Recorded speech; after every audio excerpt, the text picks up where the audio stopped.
Good morning everyone. Thumbnail and title দেখে বুঝেই গেছো যে আজকের ব্লগটা কিসের। তো yes, 22nd August was my birthday. আর এবারের বার্থডেটা ছিমছাম ঘরোয়া, ভালো খারাপ সব মিশিয়েই ছিল। খারাপ কথাটা কেন বললাম সেটা এই ব্লগেই তোমাদের বলবো। তো পড়াশোনা আর কর্মব্যস্ততার কারণে চ্যানেলে রেগুলারিটি মেনটেন আর ভিডিও আপলোডিংয়ে লেট হচ্ছিল, তাই sorry for this to everyone. জন্মদিন যেমনই হোক, জন্মদিন তো জন্মদিনই হয়, তাই নিজের এই দিনটার ব্লগ আপলোড তো করতেই হতো। বার্থডে স্পেশাল ব্রেকফাস্টে ছিল মাই ফেভারিট এগ ম্যাগি। এমনিতেই আমি ফুডি মানুষ, তার ওপর বার্থডে বলে কথা, সো ফেভারিট আইটেমগুলো দিয়ে পেট পুজো করার তো আজকেই দিন।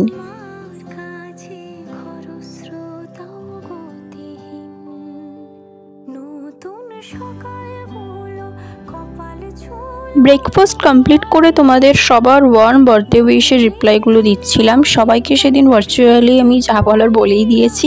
আজ ব্লগের মাধ্যমে সবাইকে আরেকবার জানাই অনেক ধন্যবাদ। বড়দের প্রণাম ও ছোটদের অনেক ভালোবাসা।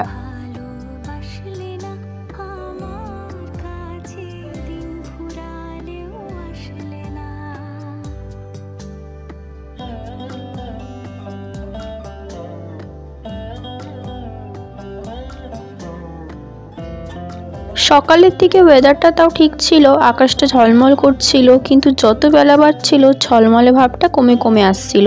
কিন্তু সারাদিন একরকম সুন্দর হাওয়া দিয়ে যাচ্ছিল, আর কয়েকদিন ধরে এমনিই বৃষ্টি হচ্ছিল, তাই সেদিন ওয়েদারটা কিন্তু বেশ ভালোই ছিল।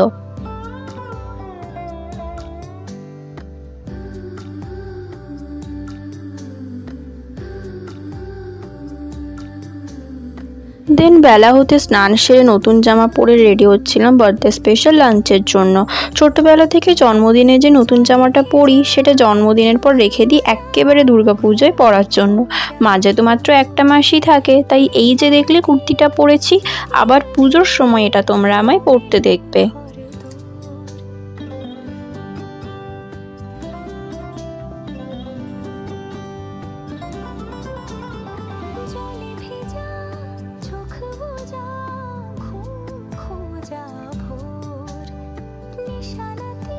জন্মদিনে স্নান সেরে নতুন জামা পরে যেটা সবার আগে করতে হয়, বাড়ির ঠাকুর ঘরে প্রণাম, তারপর বাবা মাকে প্রণাম।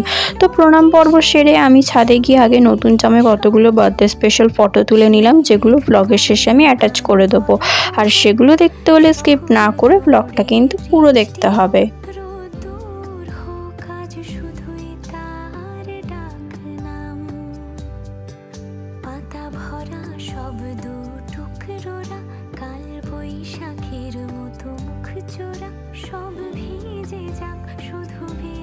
মায়ের হাতের রান্না সুন্দর করে সাজিয়ে না দিলে জন্মদিন তো হতেই পারে না।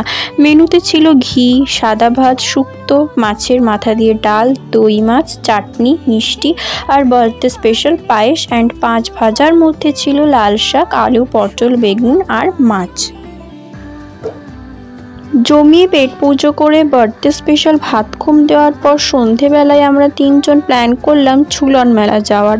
আমাদের বাড়ি থেকে 5 মিনিট হাঁটা দূরত্বে প্রতি বছর জন্মাষ্টমী উপলক্ষে মেলাটা বসে, আর আমি ছোট থেকেই প্রতি বছর সেখানে যাই।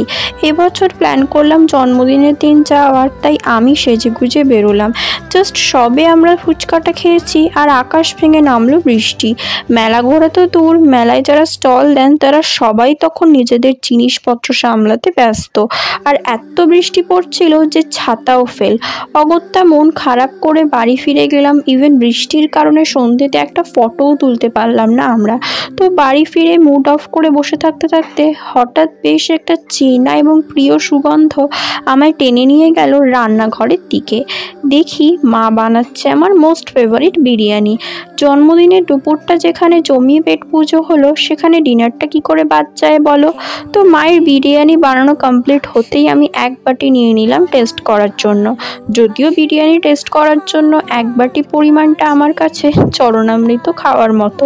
তো এভাবেই এবছরের জন্মদিনটা কাটালাম। তোমরা সবাই সাপোর্ট করো, আশীর্বাদ করো, যাতে এভাবেই ভালো মন্দ সব কিছু নিয়ে হাসি মুখে সুস্থতার সাথে বছরের পর বছর এগিয়ে যেতে পারি। সবাই ভালো থেকো, সুস্থ থেকো, দেখা হবে নতুন কোনো ব্লগে। সকাল